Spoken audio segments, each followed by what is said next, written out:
औलाद में कमी नहीं आ सकती। और मुस्कुरा के जुमला आलम क्या है और रिवायत मुख्तलिफ वाला है, उससे मुझे सरोकार नहीं है, जुमला अर्ज कर रहा हूं। आलम यह है कि आके नबी से फरमा रहा है आप दीजिए। नसब राहिब नहीं है उसका, ओहदा राहिब नहीं है, नाम राहिब है। बात याद रखिएगा कि आप दे दीजिए। इख्तियार में तो नबी की भी है कि औलाद दें, मगर नबी ये चाह रहे हैं कि अपनी जिंदगी में इन्हें इख्तियार हुसैन दिखा दूं। अगर कोई अदा खाने में आके औलाद की दुआ करे तो कोई उसे रोके नहीं, इसलिए कि जो मोहम्मद के सामने औलाद दे सकता है। औलाद रिवायत में यह है कि हुसैन ने कहा देखो मैंने 1 दी, मैंने 2 दी, मैंने 3 दी, मैंने 4 दी, मैंने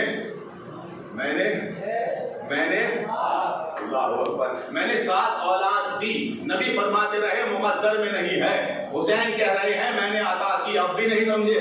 नबी कह रहे हैं मुकद्दर में नहीं है, हुसैन कह रहे हैं मैंने अता की। जुमला हुसैन का बता रहा है कि मुकद्दर को बनाने वाले बादशाह को हुसैन कहते हैं।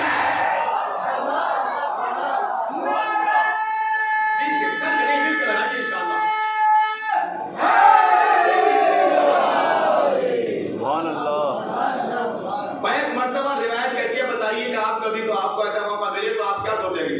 जब औलाद मिल रही है तो कहीं ना कहीं जाके तो आप रुकेंगे ना। क्यों? इसलिए कि जब औलाद घर में आती है तो दिमाग में ये भी होता है कि खुशी है और ये भी आता है कि खर्चा बढ़ रहा है।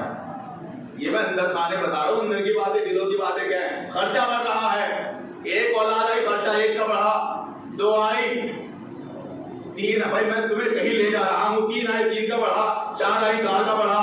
अभी बताइए राहिब तो ये सोच रहा होगा क्या मौला दे तो रहे हैं, 1 आया 2 आया 3 आए 4 आए 5 आए 7 आ गए, लेकिन दिमाग में चल रहा है खर्चा खर्चा खर्चा खर्चा खर्चा। भाई खर्च तो मुझे ही करना है, कमा के तो मुझे ही खिलाना है। वह एक मर्तबा रिवायत कहती है कि अपनी जगह से उठा, मिंबर के नजदीक आया, रिसालत के मिंबर पे बैठे थे, लकड़ी के मिंबर पे बैठे थे रसूल, रिसालत के मिंबर पे बैठे थे हुसैन। जुमले समझिएगा, लकड़ी के मिंबर पे बैठे थे रसूल, रिसालत के मिंबर पे बैठे थे हुसैन।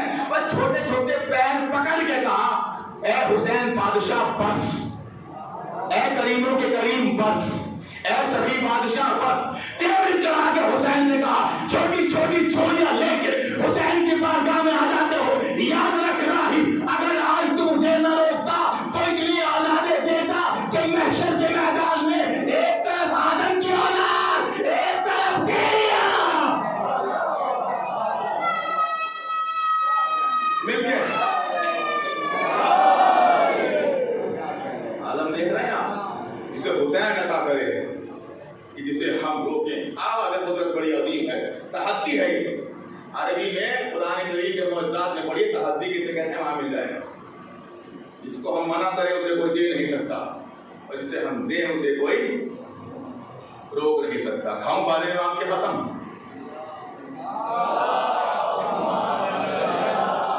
मैं बात बता मेरे जुमले तक, खाऊं बाले इमाम की कसम, जिसको हम दे उसे कोई, आने वाले को आना था आया, हुकूमतें अपना इंतजाम करती रह गई। तो यह है इंसान, इन्ना खलक़नल इंसान, हमने पैदा किया।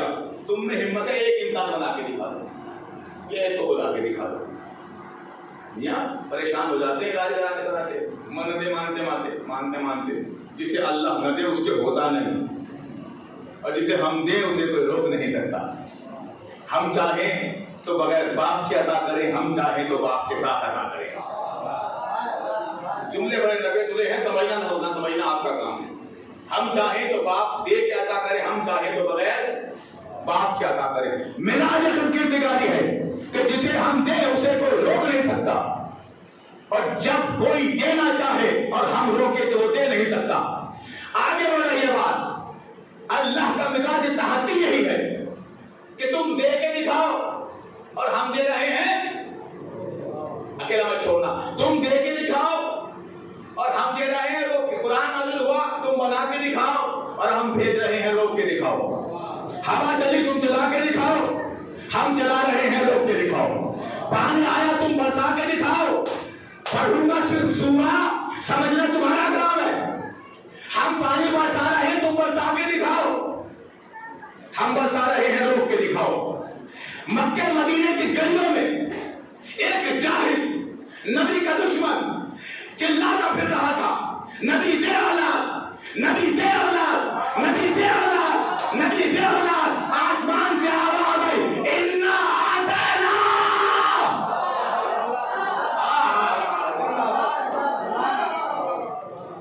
इन्ना आतैना कल कौसर।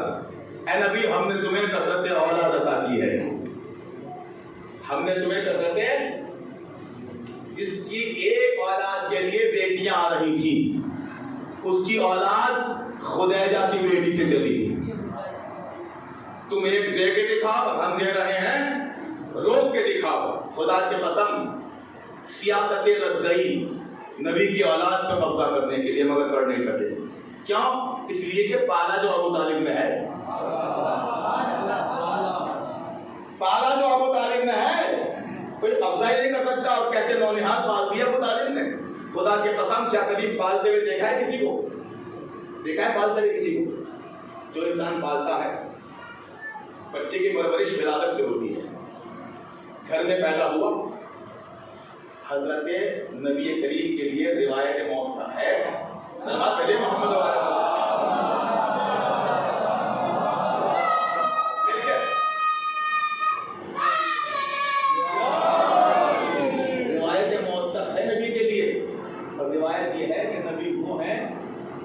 जिनकी विलादत बाप के घर में नहीं हुई, उस वक्त बाप और माँ,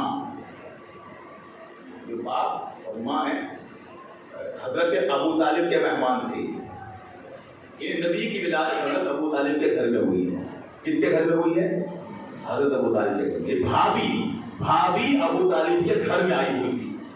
फातिमा बिन्ते असद तीमारदारी में मशगूल थी, विलादत हुई है अबू तालिब के घर में। तारीख गवाह है, जाके पढ़ लीजिएगा और बच्चों को भी दिखाइएगा। अब मैं अर्ज कर रहा हूँ कि जब कोई परवरिश करता है तो परवरिश करने का एक नसीब होता है। खुदा की कसम परवरिश कीजिए, यतीमों की मिस्कीनों को पालिए, पड़ोस में आस पड़ोस में हो उनको पालिए, बड़ी सादत है। जो आम मिस्कीन को पाले, नबी फरमा रहे हैं कि अगर कोई किसी यतीम को पाले, मैं कहीं ले जा रहा हूँ आपको, अगर कोई किसी यतीम को पाले तो वो मेरे साथ जन्नत में ऐसे होगा जैसे ये दो उंगलियां हैं। अगर कोई यतीम की परवरिश करे तो वो मेरे साथ जन्नत में ऐसे होगा जैसे ये दो उंगलियां हैं। अब भी मुसलमान सोच रहा है अबू तालिब का नतीजा क्या होगा? कयामत का जो नाज कर रहा हूं, जो अदना आम यतीम को पाले वो और है, जो मोहम्मद को पाले वो और है।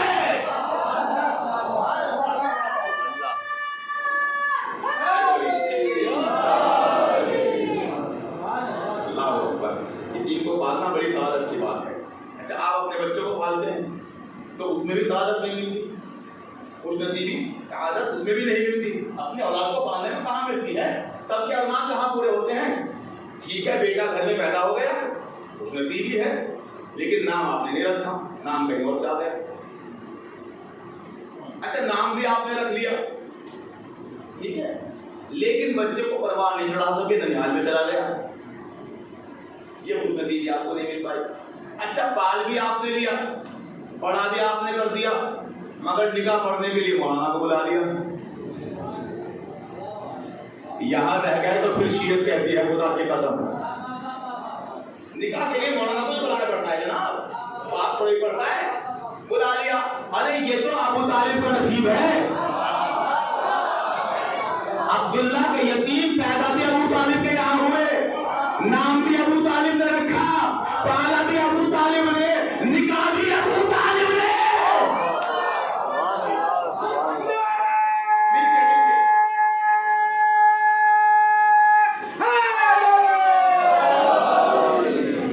पैदा भी अबू तालिब के यहाँ, और सिर्फ पैदा ही नहीं, नाम भी अबू तालिब ने रखा, और सिर्फ नाम नहीं, परवान भी अबू तालिब ने चढ़ाया। हर लफ्ज में लुत्फ पोशीदा है। और सिर्फ फरमान नहीं, शादी भी अबू तालिब ने की, निकाह भी अबू तालिब ने पढ़ा है। और उधर अल्लाह कुरान में चिल्ला चिल्ला के कह रहा है, हाय जज़ाउल एहसान, वाह वाह वाह वाह, हाय जज़ाउल एहसान, इन्नल एहसान, एहसान का बदला। आवाज है अबू तालिब, अगर मेरा मोहम्मद तेरे घर में आया तो तेरा अली मेरा था।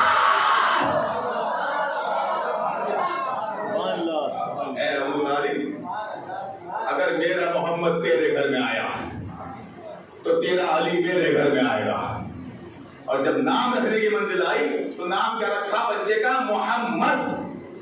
क्या नाम रखा? अल्लाह ने कहा, अल्लाह ने कहा, ऐ अबू तालिब, अगर मेरे नबी का नाम तूने रखा तो तेरे बेटे का नाम मैं रखूंगा। तेरे बेटे का नाम मैं और अपने नाम से रखूंगा। अली अल्लाह का भी नाम है, अपने नाम पे रखूंगा ताकि दुनिया समझ ले मैं भी अली,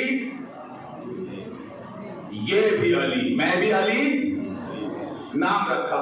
अच्छा, नाम मैंने किताबों में पढ़ा है भाई, देखो जो पढ़ा है वो सुना रहा हूँ आपको।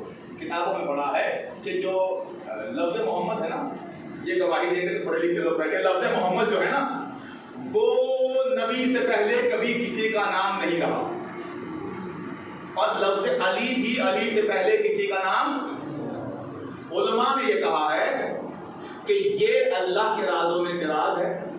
अल्लाह ने इन नामों को बनाया और लोहे महफूज पे लिख दिया। ठीक है, लोहे महफूज पे। अबू तालिब ने अपने भतीजे का नाम क्या रखा? क्या नाम रखा भाई? नहीं पहुंचे तो मिसाल दो। ये शायर बैठे, ये शायर बैठे हैं, इन्हें यहाँ पे आके शेर पढ़ना था। ठीक है, यहाँ पे आके शेर पढ़ना था, और वो बैठे हैं, उनके सब बराबर में वो बैठे हैं। अब इनसे पहले मैं आ गया। होता है कभी कभी, नोहे में भी हो जाता है, नोहे में भी हो जाता है, शेर शायरी में भी हो जाता है। इन्होंने लिखा ताज़ा शेर लिख के और अलमारी में रख दिया, बराबर एक अलमारी है, बंद कर दिया दरवाजा, और यहाँ बैठ गए। याद है ना, पढ़ दूंगा। अब मैं इनसे पहले आया, तवज्जो, हाँ, मैं इनसे पहले यहाँ आया और मैंने आके कोई शेर पढ़ दिया। इन्होंने बराबर वाले से कहा, जनाब सुन रहे हो, ये मेरा शेर है, ये शेर मैंने बनाया। तो कब बनाया? हमने तो नहीं सुना, अभी तो बनाया था। फिर जब बनाया तो उनके पास कैसे चला गया? कब बना के अलमारी में रख दिया, दीवार में अलमारी है, अलमारी बंद कर दी। शेर बस मेरे ज़हन में मैं पढ़ने वाला था, इन्होंने जाके पढ़ दिया। तो बराबर वाला इंसान कहेगा, जनाब किसी को और को अहमक बनाना, हमें ना बनाओ, किसी और को अहमक बनाना हमें ना बनाओ। जो शेर तुम्हारे ज़हन में तुम्हारी दीवार की अलमारी में है, वो उन्होंने पढ़ कैसे दिया? भाई सब लोग का दो ही वजह है, दो ही वजह है, या तो तुमने इन्हें बताया, या इनकी निगाहें की तेज है कि दीवार के पास देख लिया। भाई नाम जो है महसूस पे है। अबू तालिब ने बच्चे को गोद में लिया, गोद में लेके नाम रखा, इन्नी उसम्मी है मरहब, इन्नी उसम्मी है मोहम्मद, मोहम्मद मोहम्मद। किबरियाई मुस्कुराई, मुस्कुरा के कहा यही नाम लोहे महसूस पे लिखा हुआ है। अकल के अंधों की समझ में नहीं आया, कोई समझदार उठा, उसने कहा बस दो ही बातें हैं, या तो अल्लाह ने बताया या अबू तालिब की नजरें।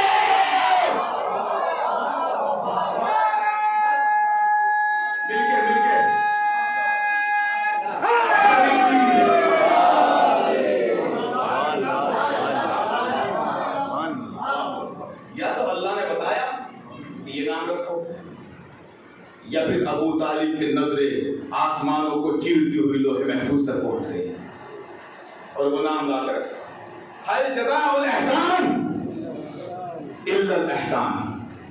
एहसान का बदला एहसान है। अबू तालिब, अगर मेरा मोहम्मद तेरे घर में आया तो तेरा अली मेरे घर में आएगा।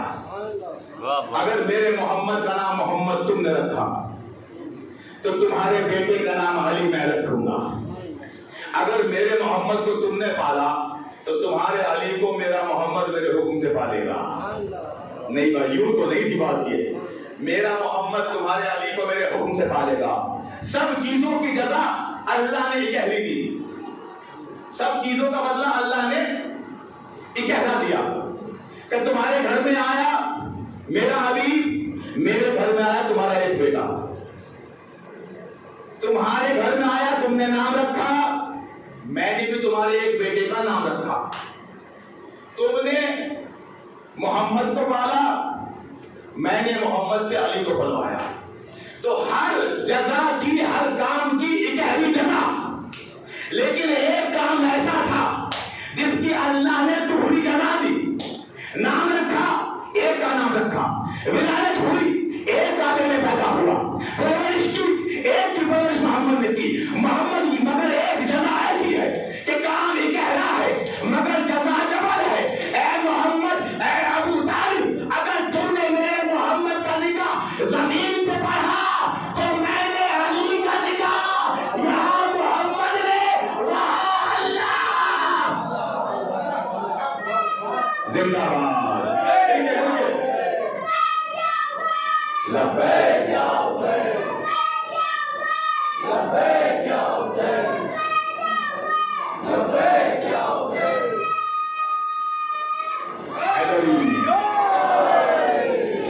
जज़ा की कैसी थी? जज़ा की इंतहा ये हुई कि अल्लाह ने कहा कि ऐ मोहम्मद, एक खजाना हमने तुम्हारे घर में उतारा और एक खजाना हमने अबू तालिब के घर में उतारा। जो खजाना हमने तुम्हारे घर में उतारा उसका नाम है फातिमा।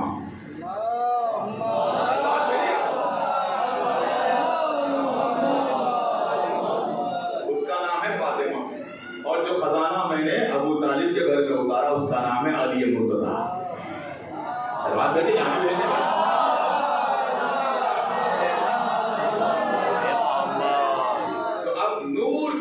नूर से कर दो, नूर की शादी नूर से कर दो। इधर पैगाम आया, उधर अब्द पढ़ा गया, अब्द पढ़ा गया तो तफसीर कौसर सामने आई।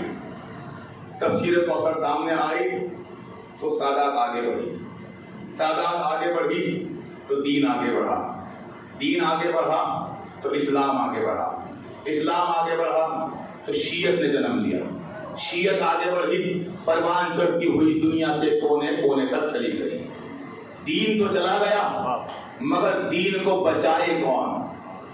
दीन फैला दिया मगर दीन को बचाए कौन? अब इस दीन को शीर ज़हरा ने यूं बचाया कि हुसैन का नाम जगह जगह फैला दिया।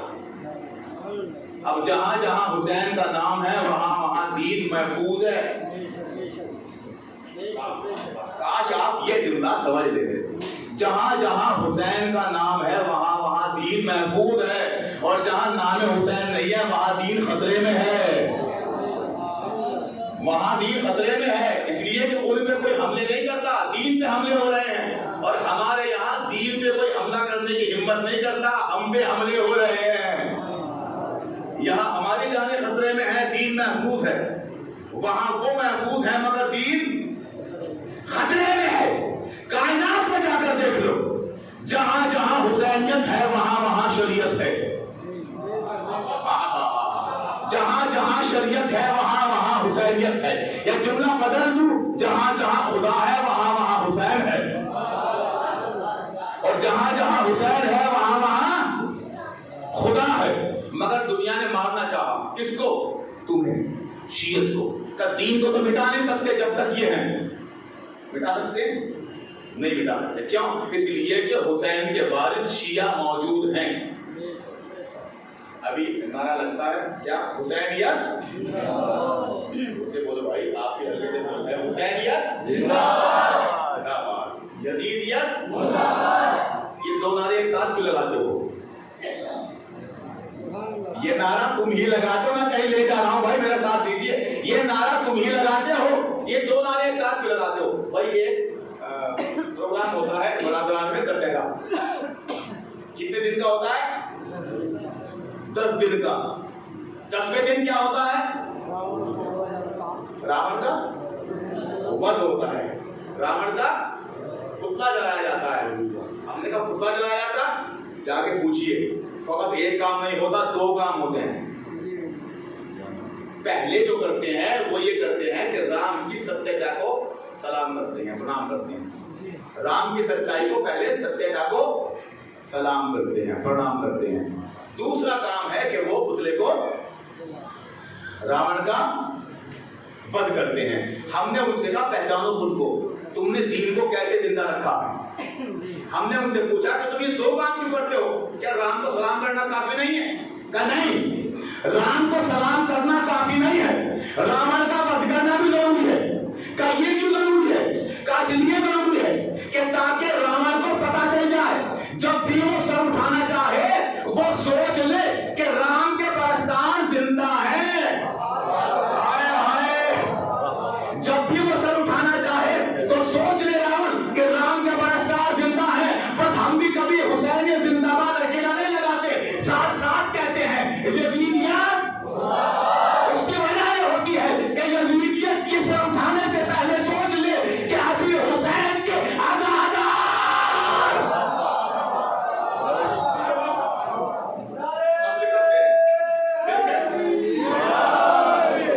कत्ल करते हैं। कभी टर्की में कत्ल किया जाता है, कभी इराक में कत्ल किया जाता है, हुसैन के हरम में कत्ल किया जाता है, कभी यमन में आपको मारा जाता है, कभी बहरैन में आपका कत्ल किया जाता है, कभी ईरान के बॉर्डर पे आपको चुन चुन के मारा जाता है, कभी पाकिस्तान में आपकी शहादतें हो रही हैं। मगर कमाल ये है, आपको मारा जा रहा है, आप कम नहीं होते। आपको मारा जा रहा है, आप कम नहीं होते। दीन को बचा ले रहे हैं, आपको मारा जा रहा है, खून आपका बह रहा है, लहू आपका बह रहा है, टुकड़े टुकड़े बदन आपके हो रहे हैं, बम आप पे फोड़े जा रहे हैं, आपका गला काटा जा रहा है, आप पे सितम हो रहे हैं, आप पे जुल्म हो रहे हैं, आप पे तशद्दुद हो रहे हैं। चाहे पाकिस्तान हो, चाहे यमन हो, चाहे सीरिया हो, चाहे लीबिया हो, चाहे दुनिया का कोई भी खत्ता हो, चाहे माजी हो और चाहे हाल हो, हमेशा आपको मारा गया। मगर आप बढ़ते जा रहे हैं, बढ़ते जा रहे हैं। इन्ना आतैना कल कौसर, इन्ना आतैना कल कौसर। शराब दिया, इस कौम को तो मार नहीं सकते, इसलिए कि इसको जीने के दुआ बहराने दी है। मिलकर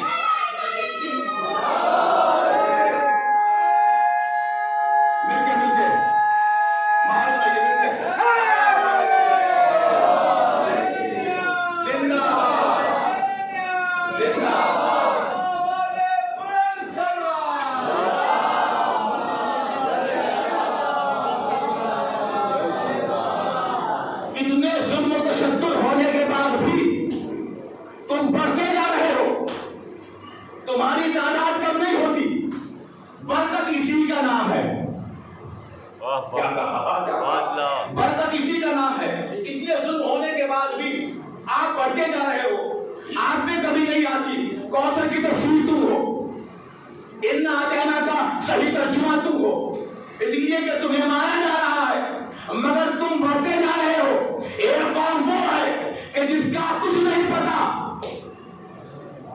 भाई इशारा करना मेरा काम, समझना आपका काम। एक कौम वो है जिसका कोई अदा पता नहीं, तुम्हारा मुस्तकिल पता है और तुम्हारा पता आजादारी है। तुम्हें मारा जा रहा है मगर तुम कम नहीं होते। वजह क्या है? अरे वजह ये है कि उनका ईमान था, तुम्हारा ईमान है।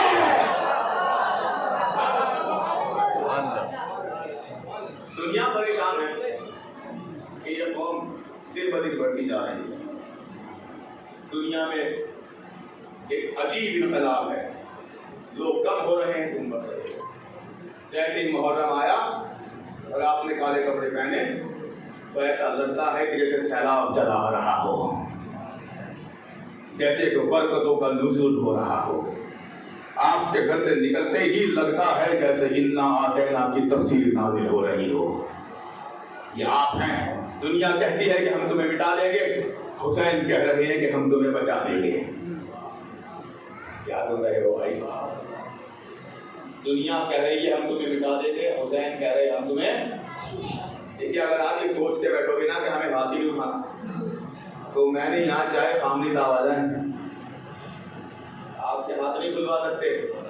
इसलिए कि वो कौम जिन्होंने बांध लिए है ना, कोई खुलवा के दिखाए, खुलवा के दिखाए। भाई ये तो आप ही को करना है ना, जब फजीलत हो सामने तो हाथ उठाना चाहिए ताकि आप बता दें कि हम खोलने वाले हैं। पर हुसैन कह रहे हैं तुम मारते रहो, देखते हैं कितनों को मारोगे, देखते हैं कितनों को मारोगे। तुम मारते जाओ मैं बचाता जाऊंगा, तुम मारते जाओ मैं बचाता जाऊंगा। जब मार के थक जाओ तो मुझे बता देना कितने मारे, और हर भाई आने दो, मैं करबला में खुदा बचा के बुलाऊंगा, तब बताऊंगा मैंने कितने बचा लिए।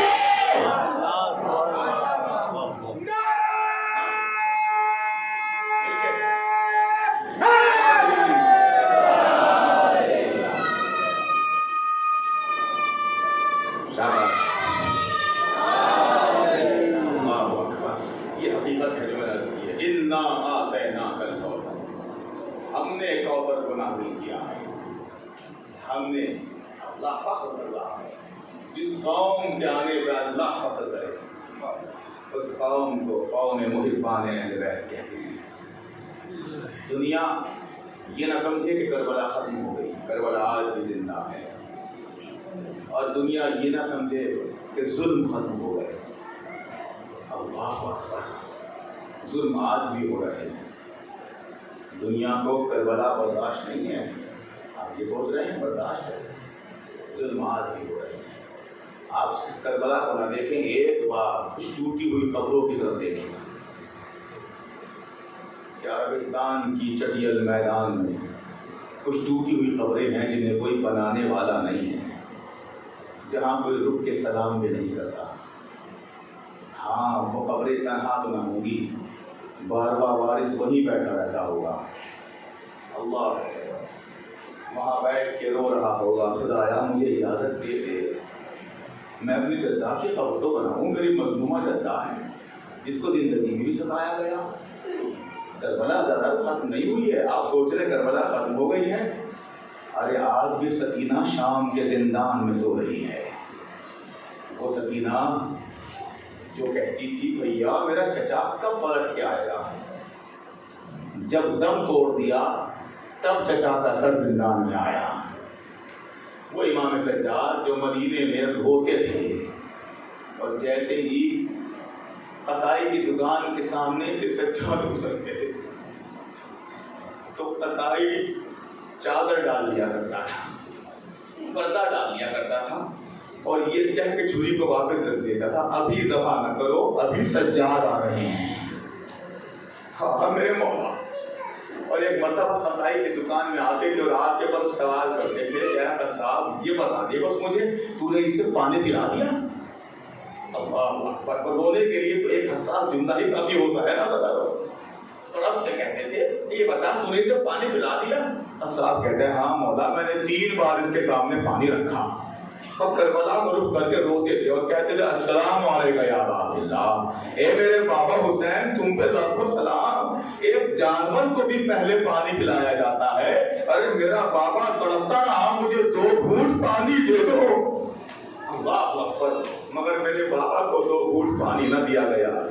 यही वजह है तो करबला के बाद सज्जाद बाबा को जब भी मदीने में पानी सामने आता था तो इमाम सज्जाद फूट फूट के रोते थे। आप समझ रहे हैं कैफियत क्या है, आप अंदाजा नहीं लगा सकते। सज्जाद गैरतदार बेटे का नाम है। गैरतदार बेटा पता किसे कहते हैं? वो गैरतदार जो ये भी बर्दाश्त न करता हो कि मेरी माओ बहनों की आवाज को कोई गैर सुन ले। आप जरा एक बात सोचें कि आप अपनी माओ बहनों के पर्दे का कितना ख्याल रखते हैं।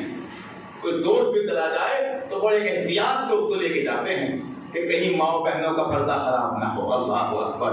सलाम करो उस सैयद सज्जाद पर जो करबला से लेके शाम तक फूफियों के हाथ फंसे गर्दन बंधे हुए थे, और सज्जाद शाम तक फूफियों को लेके गया। और जब करबला से कूफे पहुंचे इमाम सज्जाद तो अजीब आलम है, गर्दन तो नहीं उठाया इमाम सज्जाद ने, और वहां से गुजारा गया जहां इमाम सज्जाद का घर था। आप सोच सकते हैं रोने के लिए इतना जुमला काफी है कि जिस घर में आप रहते हो, जहां आपके पड़ोसी आपको पहचानते हो, अगर कभी आप पे ऐसा वक्त आ जाए कि आपको कैदी बना के हाथों में हथकड़ियां डाल के लाया जाए और आप अकेले न हो, आपके साथ आपकी माए बहनें हो, तो आपके कलेजे पे क्या गुजरेगी। इमाम सज्जाद फरमाते थे, सर को झुका के कहते थे कि यारों कोई मिल जाए ना पहचानने वाला। अल्लाह अकबर, अल्लाह अकबर। यारों कोई मिल जाए ना पहचानने वाला। बाजार में सज्जाद दुआ मांग रहा था। एक तो ये दर्द सज्जाद का जो आपने बड़े आराम से सुन लिया। दूसरा दर्द सज्जाद का ये है कि जब किसी ने पूछा, मौला सबसे बड़ी कयामत आप पे बाजार शाम में कहां पे टूटी? कब मुझ पे सबसे बड़ी मुसीबत जब टूटी जब एक जालिम ने ऐलान किया कि अभी दरवाजा बंद कर दो, काफिले को बाजार में जब ले जाया जाएगा जब बाजार सज जाएगा। अल्लाहू अकबर।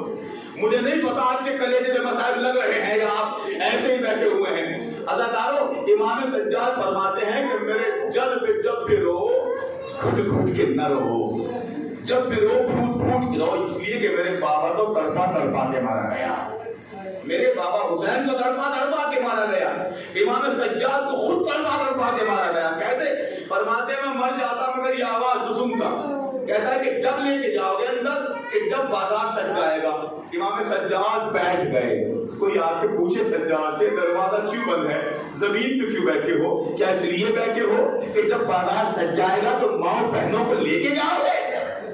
अल्लाह अकबर। फरमाते हैं मर जाता मगर मैं यह मंजर न देखता। भाई एक मर्तबा रिवायत कहती है कि जनाब ज़ैनब ने अपने नाके से इशारा किया, बेटा सज्जाद मुझे तुझसे कुछ बात करनी है।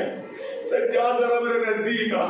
रिवायत कहती है कि इमाम सज्जाद ने अपनी जंजीरों को संभाला, तौब को संभाला और आहिस्ता आहिस्ता जनाब ज़ैनब के ऊंट के करीब पहुंचे और जाके कहा, फूफी हुक्म दीजिए। फूफी आपको तो पता है मैं कितना नातवा हूँ।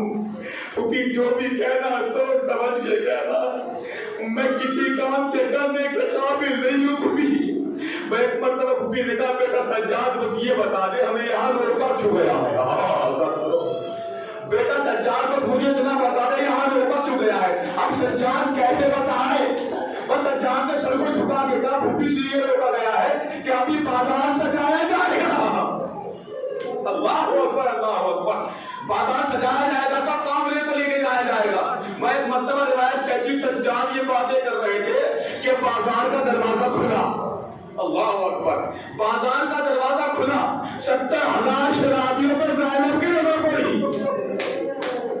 पलट के एक मरतबा ज़ैनब ने सज्जाद को देखा, बेटा सज्जाद, अरे मैं तो वो हूँ जिसकी माँ का जनाजा भी पर्दे में था।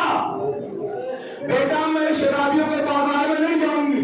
एक मरतबा अल्लामा जाफर शुस्ती कहते हैं कि ज़ैनब ऊंट से गिर के जमीन पे बैठ गई। समझ रहे हैं आप? ऊंट से गिर गई ज़ैनब, गैरतदार बीवी।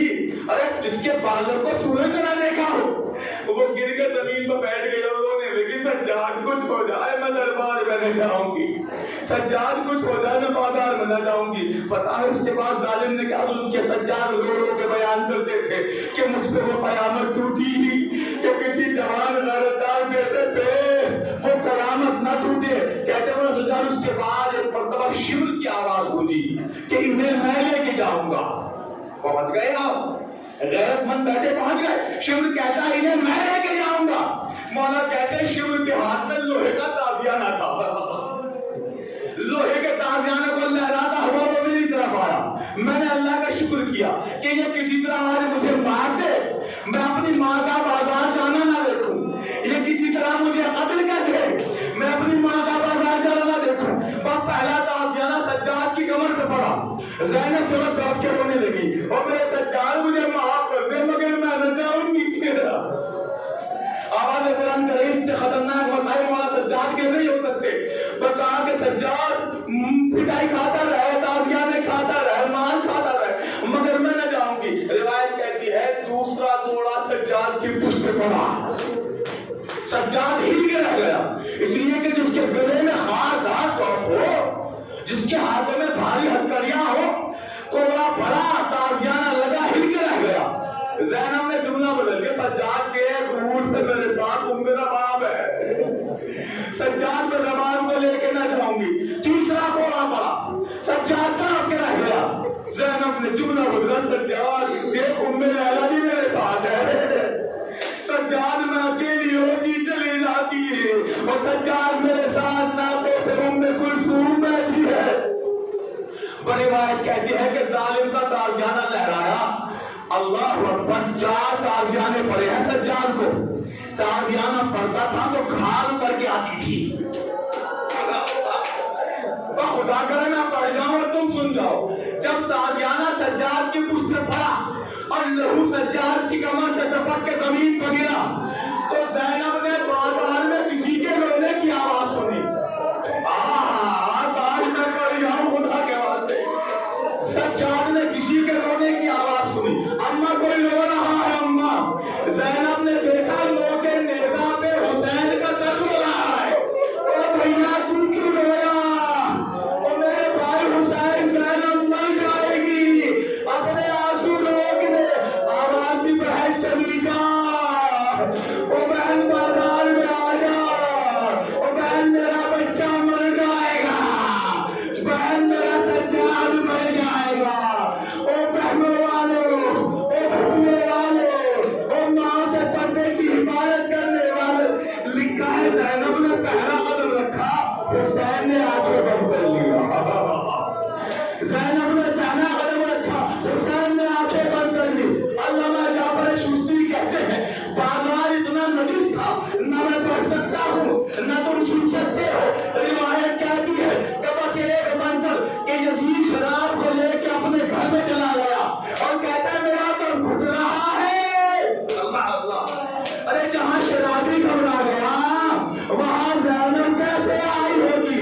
जाफर शुस्ती कहते हैं कि अब्बास का सन घोड़े की गर्दन में था, अब्बास का सर आसमान में उठा, कभी इस दीवार पे लगा, कभी उस दीवार से टकराया, एक आवाज आती थी, शहजादी माफ कर देना, ए ज़ैनब मुझे माफ कर देना। अल्लाह अकबर, आवाज बुलंद करेंगे, आवाज बुलंद करें, शहजादी मुझे माफ कर देना। एक शाम का शख्स कहता है कि मैं करबला के 6 महीने के बाद शाम के बाजार से गुजरा। पता है क्या जुल्म आया फातिमा की लाडली ज़ैनब पे? कहता है मैं 6 महीने के बाद शाम के बाजार से गुजरा। वो कहता है मुझे दुकान से सामान खरीदना था, जब मैं दुकान पे गया तो मैं देखता रह गया कि दुकान की दीवारों पे खून की छींटें पड़ी हुई थी। कहता है मैंने कहा क्या रे छतों में कुर्बानियां करते हो, ये दीवारों पे कैसा खून है? वो दुकानदार मुंह को पीट पीट के रोने लगा। उसने कहा ये कुर्बानी का खून नहीं है, आज से 6 महीने पहले